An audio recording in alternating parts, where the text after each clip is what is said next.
Assalamualaikum warahmatullahi wabarakatuh. Alhamdulillahilladzi bini'matihi tatimmus salihat. Wassalatu wassalamu ala khairi sadat. Amma ba'd. Tribuners yang dirahmati oleh Allah Subhanahu wa taala.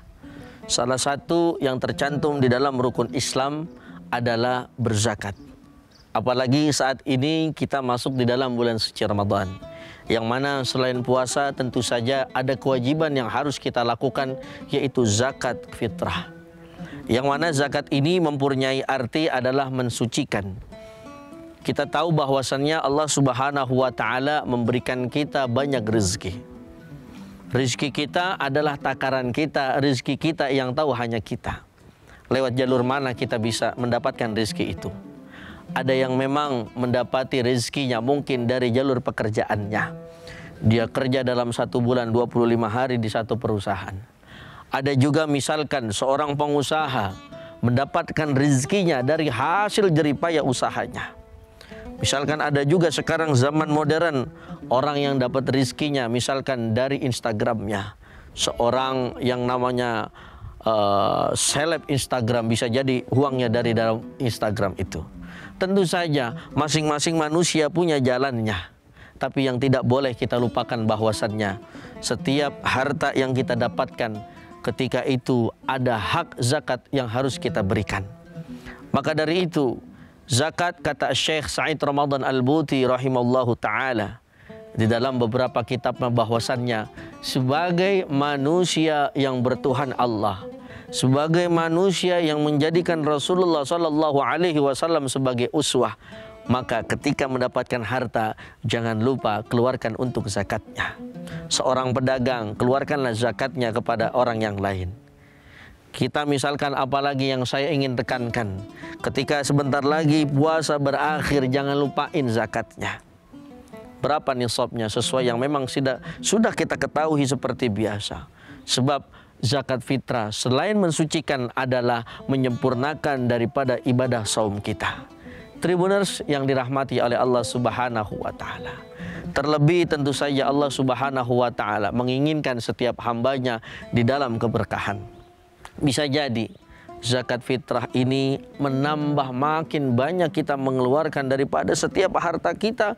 Bisa jadi setelah disucikan harta kita, insya Allah Allah makin tambah daripada harta-harta kita. Amin ya rabbal alamin.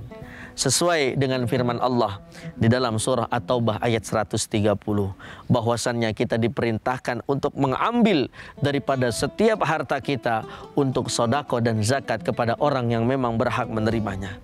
Supaya apa? Supaya terjalin keberuntungan di dalam kehidupan kita. Tribuners yang dirahmati oleh Allah Subhanahu wa taala. Mari bukan hanya diri kita, tapi kita ajak keluarga kita. Kita ajak saudara-saudara kita. Kita ajak orang yang ada di sekeliling kita untuk mengeluarkan daripada zakatnya, terutama zakat fitrah menjelang berakhirnya daripada saum Ramadan ini. Tribuners yang dirahmati oleh Allah Subhanahu wa taala. Maka dari itu kita berdoa kepada Allah. Mudah-mudahan Allah pertemukan kembali kita dengan bulan suci Ramadan di tahun-tahun yang berikutnya.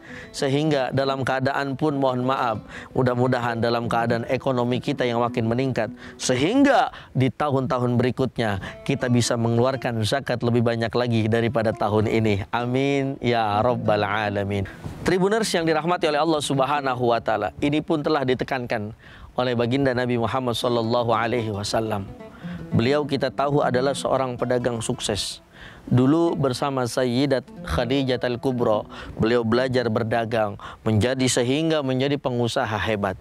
Namun Rasulullah Sallallahu Alaihi Wasallam menekankan kepada para sahabatnya, kepada Sayyidina Utsman bin Affan, kepada Sayyidina Abu Bakar As-Siddiq, kepada Sayyidina Umar bin Khattab, kepada Sayyidina Ali bin Abi Thalib untuk keliling kepada seluruh umatnya mengambil zakat daripada setiap umat yang berada di sekeliling Nabi Muhammad Sallallahu Alaihi Wasallam.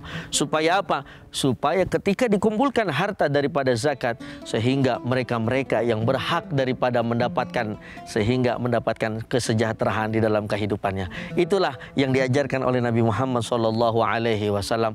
Mudah-mudahan kita mampu meneladani yang seperti itu, sehingga tidak ada orang yang miskin di antara kita, sehingga orang-orang yang memang membutuhkan daripada setiap uluran zakat kita menjadi orang yang mendapatkan keberkahan bukan hanya di dunia namun di akhirat. Amin ya rabbal alamin. Tribuners yang dirahmati oleh Allah Subhanahu wa taala. Ini saja, wallahul muwaffiq ila aqwamit thoriq. Assalamualaikum warahmatullahi wabarakatuh. Terima kasih sudah nonton. Jangan lupa like, subscribe, dan share ya.